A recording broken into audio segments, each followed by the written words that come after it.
Ladies and gentlemen, once again, please welcome ROMA Chair Ron Holman to the stage.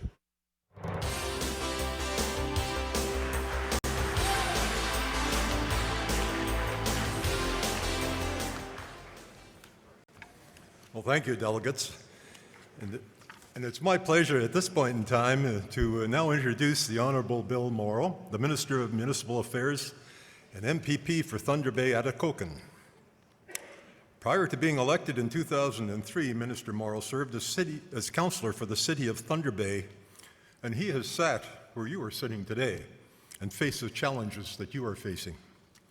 After being elected in 2003, he served as the parliamentary assistant in a number of ministries: Municipal Affairs and Housing, Northern Development and Mines, and Government Services.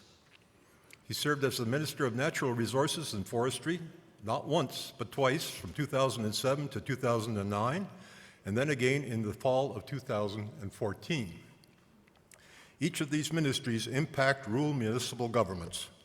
And I must say, on a personal note, I've sat in many meetings with AMO and ROMA with the minister, and he's the most approachable minister, and when you have a logical suggestion, he listens. So it was a great pleasure. Please help me welcome the Minister, the Honourable Bill Mauro.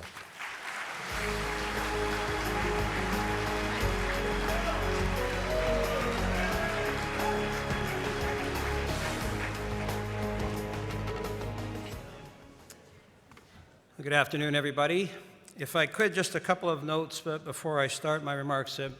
I just want to give a bit of a shout out to the lady in red against the wall over there. Susan Wang this is her last week on the job, and she has been a manager and shuffling us around for years at this conference. Last week, Manager of Intergovernmental Relations and Partnerships. Susan, enjoy your retirement. 1 week to go.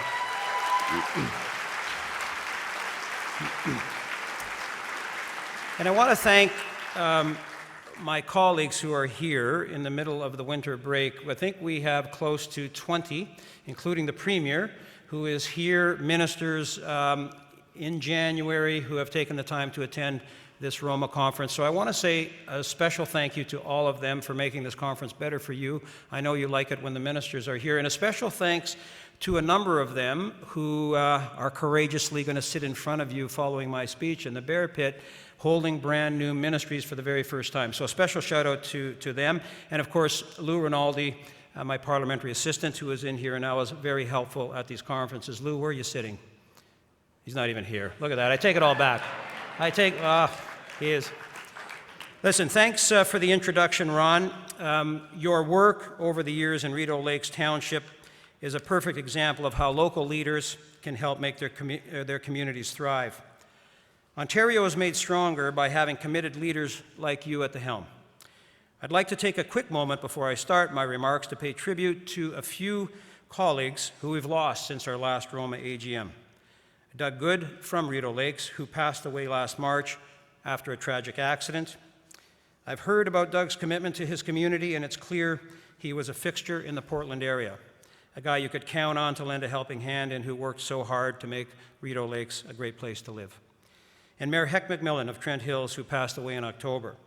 We're really going to miss Mayor Heck. He brought honesty, integrity, and passion for grassroots politics to his position. In every way, both of these individuals represented the quality of municipal leaders that we have in this province, people who step forward to serve their communities. I'd also like to acknowledge some sad news we received January 8th with the passing of Fran McPherson, and I would expect many of you knew Fran. Fran retired from the ministry in 2015, but many of you in this room will remember her as a key organizer of ROMA, AMO, and the OGRA conferences. She will be missed. So it's my great honor to be here with you at the ROMA conference. 2018 promises to be a year packed with excitement. In just a few days, the Winter Olympics will kick off in South Korea. There will be athletes from towns and cities across Ontario competing, filling us with pride as we cheer them on. From my hometown of Thunder Bay, Haley Irwin will be a key member of the women's hockey team as they pursue a 5th straight gold medal. Other names you might recognize include Megan Duhamel from Lively, Eric Radford from the Red Lake area in figure skating. Brett Lang will curl for gold. He was born in Meaford and now lives in Shanty Bay, just outside of Barrie. And Justin Peters from Blythe, Chris Lee from McTier, and Derek Roy from Rockland will don the maple leaf in men's hockey. Also in 2018, you may have heard there are a couple of big elections. I know many of you are preparing for municipal elections in October, and this June we will have a provincial election. As I meet with my constituents in my riding of Thunder Bay Atikokan in the coming months and in months past, my focus will be and has been on talking about the tremendous progress our government has made under the leadership of our Premier Kathleen Wynne to build a better and a fairer Ontario. And I'll also be talking about the strides our government has made to restore the relationship between the province and its municipal partners. As many of you know, I'm a former municipal councillor. I ran for provincial office in 2003. And standing here today, I feel a sense of pride in what we have accomplished together over that period of time. There's always more work to be done, but we've come a long way. And today I'd like to focus on some of the highlights. Everyone in this room knows how strong we are when we work together. In the years since we were granted the privilege to lead this great province, we immediately put our focus on restoring the important financial partnership between the province and municipalities. In 2003, transfers to municipalities were approximately $1.1 billion. As we complete the provincial municipal fiscal and service delivery review this year, support to municipalities will total over $4.2 billion, which has flowed through initiatives like the Ontario Municipal Partnership Fund, uploads, and other means. The relief we've partnered together to design and deliver has significantly reduced the financial burden on municipalities and on your property taxpayers. And the support to municipalities is 4 times higher than it was in 2003. This isn't just reserved for cities like Ottawa or Toronto.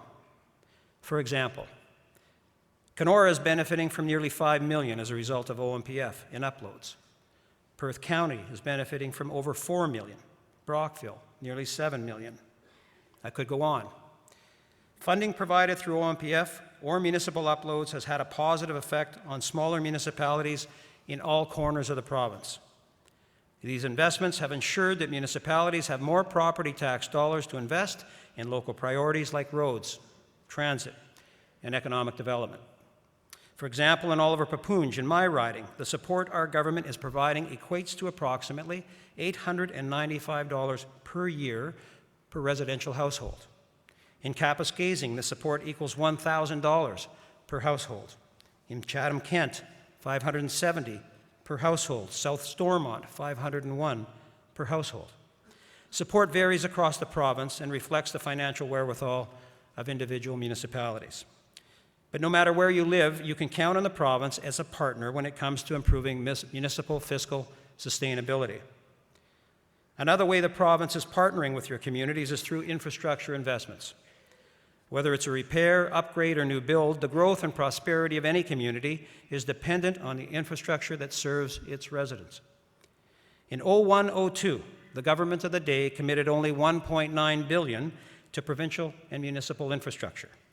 In 2018 alone, we are investing $20 billion, 10 times as much across the province on a variety of construction and revitalization projects. In fact, our government is making the largest infrastructure investment in schools, hospitals, public transit, roads, and bridges in Ontario's history, about $190 billion over 13 years starting in 2013-2014. We are making the investments in critical public infrastructure that we promised and that the people of Ontario deserve. We launched the Ontario Community Infrastructure Fund, which helps build and repair critical roads, bridges, water, and wastewater systems in small, rural, and northern municipalities. The fund was first introduced in the 2014 budget. It's set to triple to $300 million per year by 2018-2019, including $200 million per year in stable formula funding.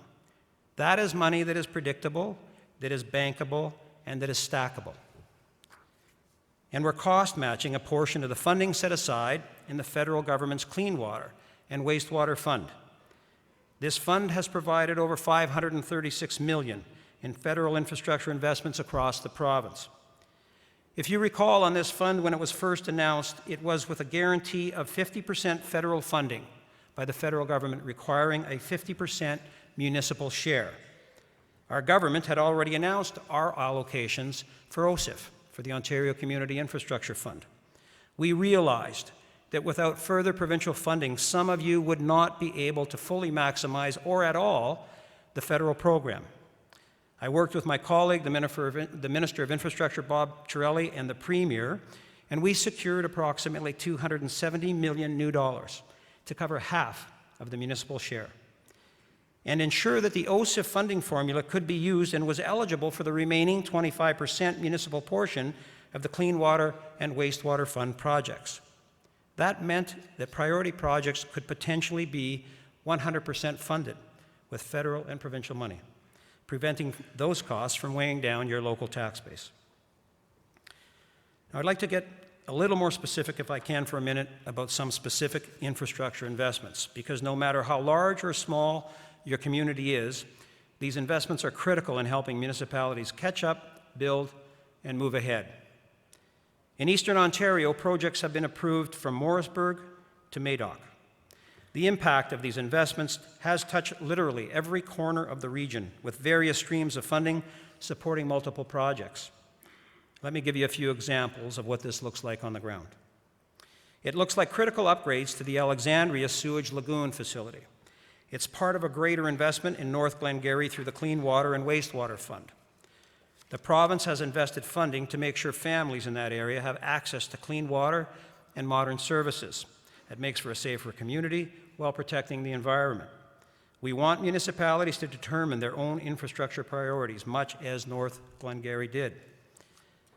As part of assistance provided through the Green Investment Fund, Peterborough has installed electric vehicle charging stations in several areas around the city.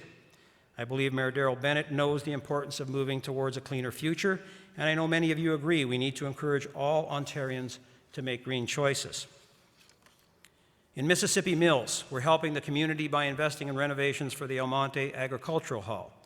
Through the Ontario 150 program, once completed, the community will have a remodeled and expanded space to come together for gatherings. I use the word investment when I talk about infrastructure, because research shows that over the long term, real GDP in Ontario rises up to $6 on average per dollar of public infrastructure investment. That's the multiplying effect of infrastructure building at work. In Northern Ontario, projects have been approved from Cochrane to Kenora. I can tell you these investments have made a real impact in supporting economic development in my part of the world.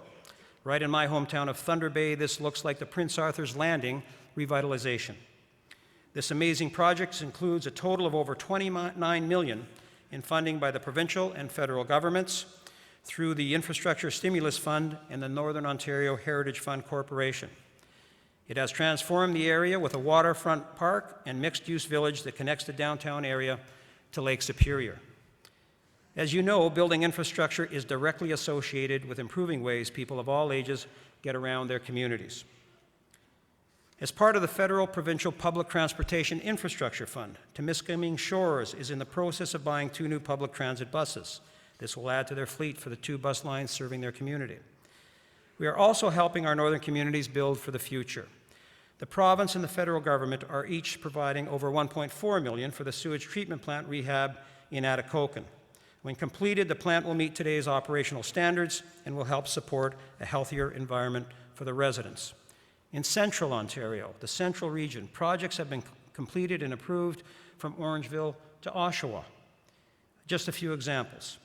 Thanks to $10 million of funding from the Ministry of Education Capital Priorities Fund, the town of Innisfil was able to build a new school, Lake Simcoe Public Elementary School. Hundreds of students from JK to grade 8 have benefited since it opened its doors in September 2016. Clarington is also benefiting from our infrastructure investments. A new steel guide rail has been installed on Lesgard Road. And while it seems like a small investment at just over $17,000, it means an extra level of safety for those commuting in that area. The township of Scugog is also looking at revitalizing their roadways. The province and the federal government are each providing $1.5 million through the Small Communities Fund for the reconstruction of Line 6 between Marsh Hill Road and Highway 7 and 12. This includes full repaving, the replacement of culverts, and other upgrades. And in southwestern Ontario, projects have been approved from Leamington to Lincoln. New, modern infrastructure is helping to revitalize communities and improve the quality of life for residents across this large swath of the province. What do these investments look like?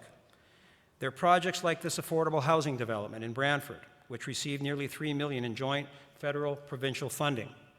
This building on Park Road North has 39 two-bedroom units, and I think Mayor Chris Friel would agree that this project has helped dozens of community members in the Brantford and Brant County area have a safe and affordable place to call home.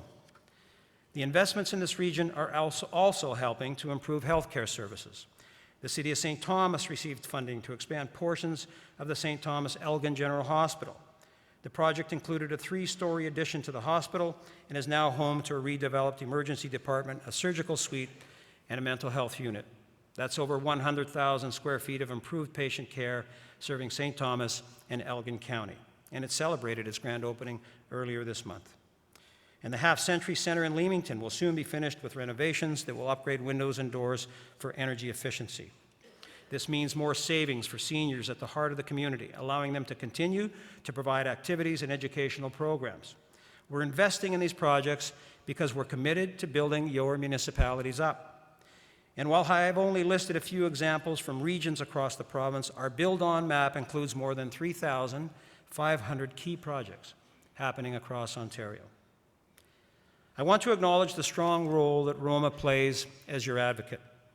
Our government appreciates the advice ROMA, AMO, and other municipal organizations provide in working with the provincial government. The success we've achieved together. The ROMA Conference is our opportunity to discuss opportunities to further strengthen our relationship. Throughout the year, we meet regularly with AMO as part of our MOU.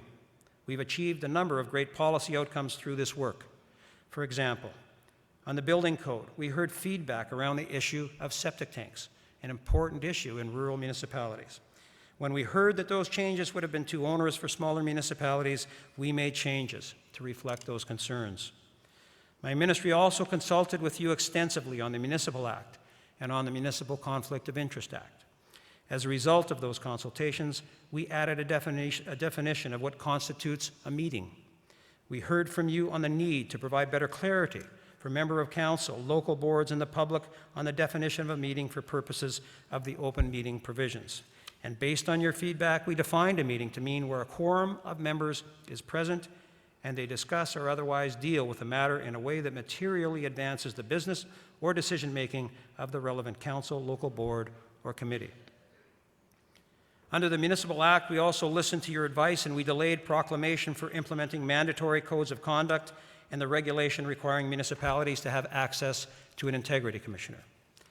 And we also raised the contribution limit to candidates and third-party advertisers in municipal elections to $1,200 to be consistent with the limit for provincial candidates. To help municipalities better returns on investment, we worked with you on a new prudent investment standard.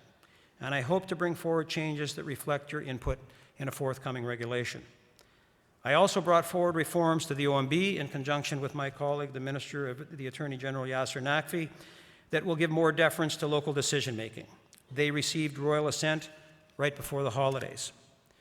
Outside of my ministry, Minister Flynn came to the table on Bill 148.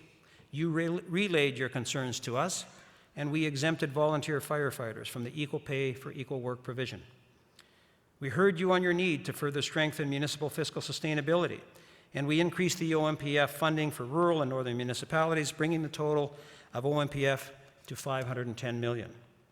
Working with the Minister of Education, your advocacy helped inform the design of consultations on rural schools, and education continues to work to further improve the pupil accommodation review process. These are just a few of the many government policies we worked on together in 2017. I know we don't always agree, and there is always more work to be done, but it's clear that your advocacy matters, and your voices are heard. I'm extremely proud of the work we do together, and I hope that you are too. Ontario's towns are wonderful places to live, work, and raise families. We have so many thriving communities in every corner of this province, and that's a credit to the work that you do.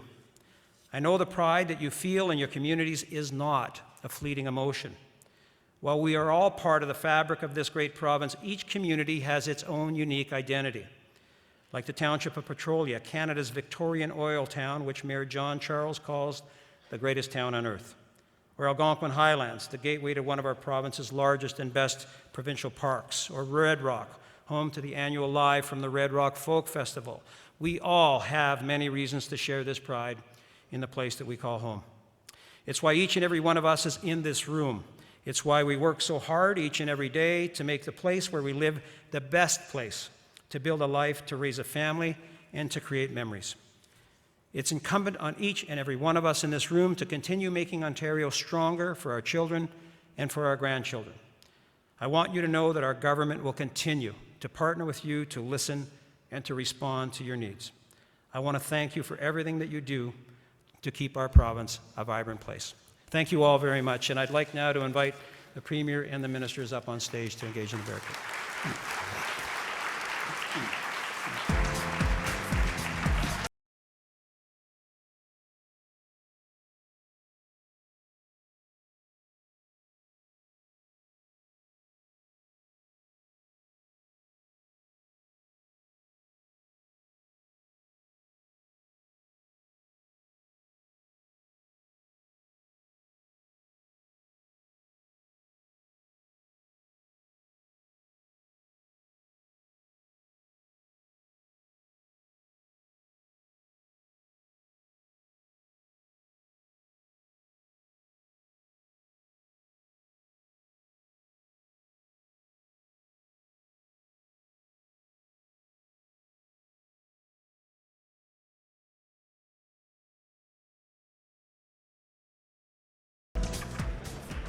And now, ladies and gentlemen, please welcome to the stage our moderator for the 2018 Roma Ministers Forum, Nigel Belchamber.